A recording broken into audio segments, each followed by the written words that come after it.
So you've been hearing all about tools like ChatGPT, and you might think that's the peak of AI. Well, you might want to buckle up because we're about to talk about the next giant leap. We're moving beyond AI that just processes our world to AI that actually simulates it. Let's get into the incredible concept of AI world models. Okay, the best way to get your head around this is to picture a computational snow globe. It's like an AI has its own little private universe in its head. It can shake it up, watch the pieces fall, and learn the rules of that tiny reality, all without messing with the real world. That's the core idea we're going to be exploring today. So to put a more formal definition on it, a world model is an AI's internal simulation. But the real magic word here is anticipate. See, this isn't just about spotting patterns in data that's already happened. This is about learning the unwritten rules of a place, things like gravity, cause and effect, so it can genuinely predict what's going to happen next. It's basically about building an AI that has an imagination. Now, this is where it gets really interesting, because we have to separate world models from the large language models we're all so used to now. An LLM, at its core, is just trying to predict the next word in a sentence. It's building a model of language. A world model? It's trying to predict the next state of the world, the very next frame in a video. It's aiming to build a model of reality itself. That's a huge difference. And this difference, well, it might just be the solution to a classic AI puzzle called Moravec's paradox. Ever wonder why an AI can become a grandmaster at chess, but would struggle to do something as simple as pick up a glass of water without crushing it? Well, that's the paradox. Chess is abstract, all rules. But picking up a glass requires actual physical intuition, common sense. World models are our first real shot at giving AI that kind of physical, intuitive understanding that even a toddler has. So, how are people actually building these things? Well, it's not one size fits all. Right now, there's this incredible race happening between two competing philosophies. It's a battle between simulating an experience versus simulating a place. And this chart breaks down that rivalry perfectly. In one corner, you've got Google DeepMind with their project Genie. They're all about creating a dynamic, interactive experience, something that feels like a playable video stream. In the other corner, you have a company like World Labs. They're focused on building a stable, persistent place, a solid 3D environment you can come back to. One is all about real-time action and physics. The other is about rock-solid, long-term consistency.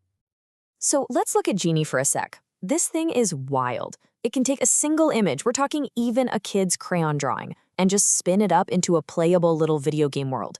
But the truly mind-blowing part is how it does it.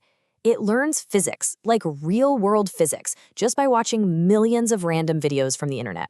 So in a Genie world, if you jump in a puddle, it makes ripples, not because some programmer coded puddle ripples, but because the AI has learned that in this world, that's just what's supposed to happen. World Labs is coming at it from a totally different angle. They use these really advanced 3D reconstruction techniques to build a world that is geometrically sound and super stable. For them, the name of the game is persistence. The goal is to create a place you can explore forever and it won't break or glitch out. You can even take stuff out of their worlds and use them as 3D assets in a game engine or for VR. Okay, so here's the catch. There's a core trade-off between these two approaches. Genie's frame-by-frame generation is unbelievably dynamic and interactive. But over time, tiny little errors can add up, and the world can start to decohere. It basically loses its logical structure and gets weird. Meanwhile, the worlds from World Labs are rock solid, super consistent, but for now, they're a lot more static. They don't have that same deep, physics-based interactivity just yet. Right. So like any technology this powerful, it's a double-edged sword. It comes with some absolutely incredible potential, but also some really serious challenges. We've got to weigh the promise against the peril. The promise is frankly immense. Just think about it. We could train self-driving cars or surgical robots in these perfectly safe virtual worlds. They could crash a million times, experience every rare edge case imaginable with zero real-world risk. Or you could empower a single indie game developer to create a world that would have taken a team of hundreds of artists years to build.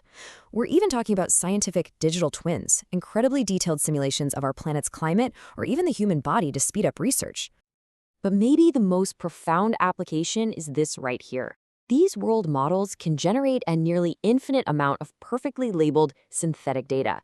That makes them the AI that trains other AIs. It's a massive force multiplier that could just dramatically accelerate progress across the entire field of artificial intelligence. But on the other hand, there are major hurdles. Right now, we're in this uncanny valley of physics, where the simulations are good, but they're not perfect, and those little mistakes can be jarring. These models are also incredibly expensive to run. They're compute hungry, which means this powerful technology could end up concentrated in the hands of just a few big tech companies. And of course, we still haven't fully solved that long-term coherence problem, not to mention the risk of bias from the data these models are trained on. So let's shift gears a bit and talk about something really exciting. How this technology is opening up a completely new creative frontier. The impact this is going to have on art, on video games, and on entertainment, it's going to be nothing short of revolutionary. The entire way we make things is about to change. We're moving away from painstakingly building things by hand, pixel by pixel, and moving toward high-level curation. The artist's role is shifting. You're less of a digital bricklayer and more of a director, guiding this incredibly powerful AI to bring your vision to life. You start with an idea, the AI generates the world, and then you step in to refine and perfect it. I mean, just think about what this means for video games. A game could generate brand new levels and new challenges every single time you play it, offering literally infinite replayability.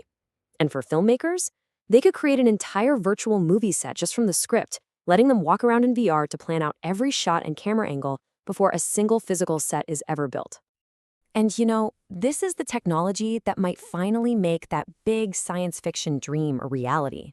I'm talking about the holodeck from Star Trek, a completely immersive, interactive virtual world that feels real and responds to you in real time. For decades, that's been pure fantasy. World models are the engine that could actually power that vision. But this goes way beyond just entertainment. World models are a core piece of the puzzle for simulating tomorrow, and they might just be a critical step on the path to what we call artificial general intelligence. It starts on a practical level, right? Finally giving robots that physical common sense we talked about earlier, letting them operate safely and effectively in our messy, unpredictable human world. And then it scales all the way up. I mean, we could tackle planetary-level problems by building a complete digital twin of Earth itself, allowing us to model our climate with unheard-of accuracy and test potential solutions to some of our biggest environmental challenges. Which, of course, brings us to the ultimate question. The big one. Are world models the final step toward AGI?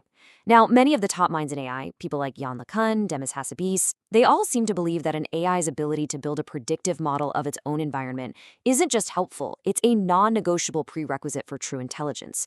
So, is this that final crucial piece of the puzzle? Honestly, we don't know the answer to that yet. But what is absolutely clear is that this technology is fundamentally changing our relationship with the digital world.